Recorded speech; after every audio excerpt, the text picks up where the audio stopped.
प्रिय छात्रों, कक्षा 12 गणित एक्सरसाइज 3.2 का पहला प्रश्न इस प्रकार है। मान लीजिए ए बराबर दे रखा है, बी बराबर दे रखा है, सी बराबर दे रखा है। हमें नंबर 1 में ए प्लस बी, नंबर 2 में ए माइनस बी, नंबर 3 में 3a माइनस सी और नंबर 4 ए बी और नंबर 5 वी ए ज्ञात करने हैं। तो हल करते हैं। सबसे पहले नंबर 1 पार्ट निकालते हैं। ये दे रखा है ए प्लस बी। इसका अर्थ यही हो गया कि ए आव्यूह में बी आव्यूह हमें जोड़ना है।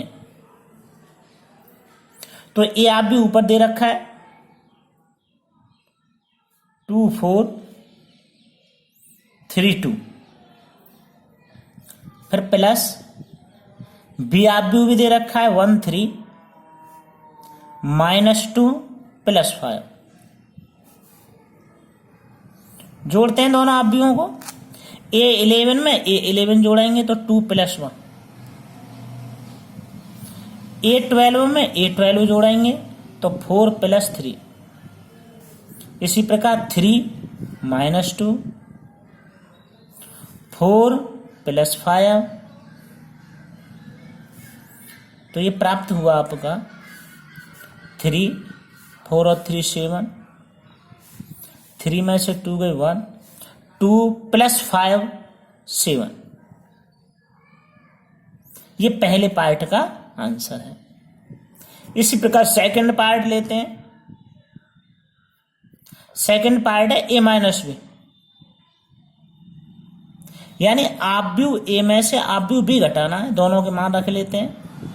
आव्यूह ए का मान दे रखा है 2 3 4 2 में से घटाना है आव्यूह बी। बी की वैल्यू है 1 3 -2 5। घटाते हैं। 11 में से 11 घटाना तो 2 -1।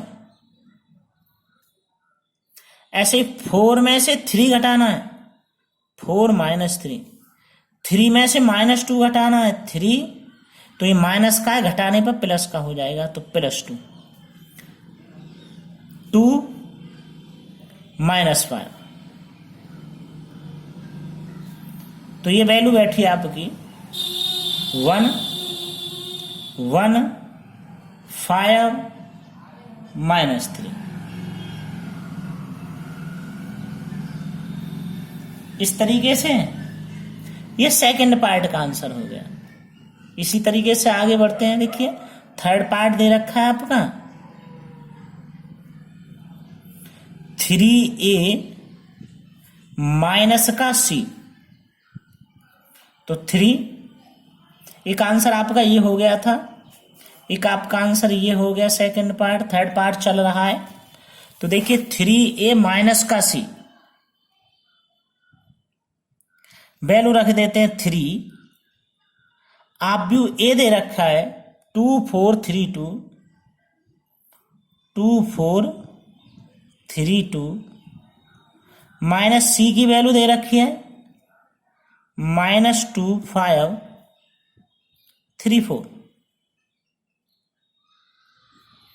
देखिए 3 बाहर है, इस आव्यूह से गुणा करनी है, सभी अवयवों से गुणा हो जाएगी।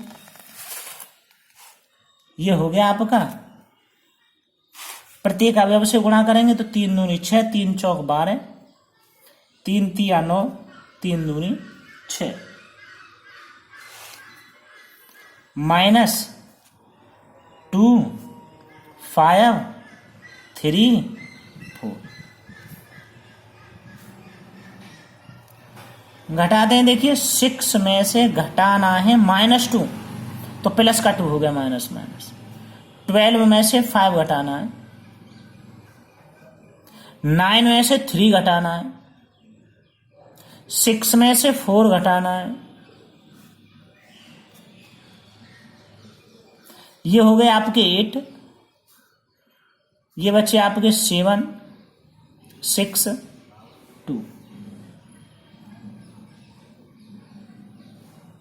इसी तरीके से हमें जो चौथा जो पार्ट निकालना है, चौथा पार्ट है ए बी,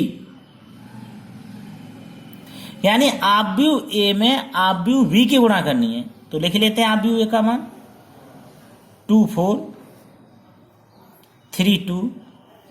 इसमें गुणा करनी है हमें आव्यूह बी की वैल्यू दे रखी है 1 3 -2 5।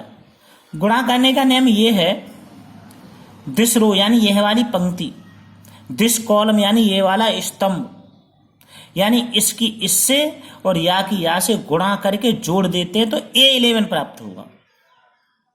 तो देखिए बढ़ते हैं आगे। 2 की 1 से गुणा कर दी तो हमने 2, 4 दूनी 8 यानी -8। इसी प्रकार दिस रो दिस कॉलम, तो 2 तिया 6, 4 पंजे 20। दिस रो दिस कॉलम 3 एकम 3, 2 दूनी 4 यानी -4। फिर दिस रो दिस कॉलम 3 तिया 9 यानी +9, 2 पंजे 10। आगे बढ़ते हैं। देखिए 8 में से 2 गए -6, 20 और 6 26, 4 में से 3 गए -1, 9 और 10 19। यही ए बी का गुणनफल है। एक और आपका आंसर हो गया, एक ये आंसर था आपका। इसी तरीके से एक लास्ट पार्ट रहा है 5वां, बी ए। हमें बी ए का मान ज्ञात करना है। पहले हमने ए की बी से गुणा करी थी आव्यूह की, अब आव्यूह बी की आव्यूह ए से गुणा करनी है। तो आव्यूह बी ले लेते हैं। बी दे रखा है 1 -2 3 5। आव्यूह ए है 2 4 3 2। करते हैं गुणा। दिस रो दिस कॉलम 2 एकम 2, 3 तिया 9। दिस रो दिस कॉलम 1 चौका 4, 3 दूनी 6। दिस रो दिस कॉलम 2 दूनी 4, 5 तिया 15। दिस रो दिस कॉलम 4 दूनी 8, 2 पंजे 10।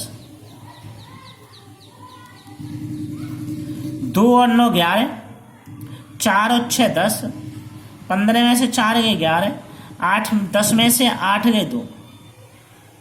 ये बी ए का मान है। ये एक आपका आंसर हो गया।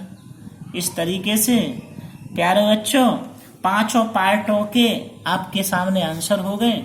इस तरीके से ये प्रश्न पूरा होता है।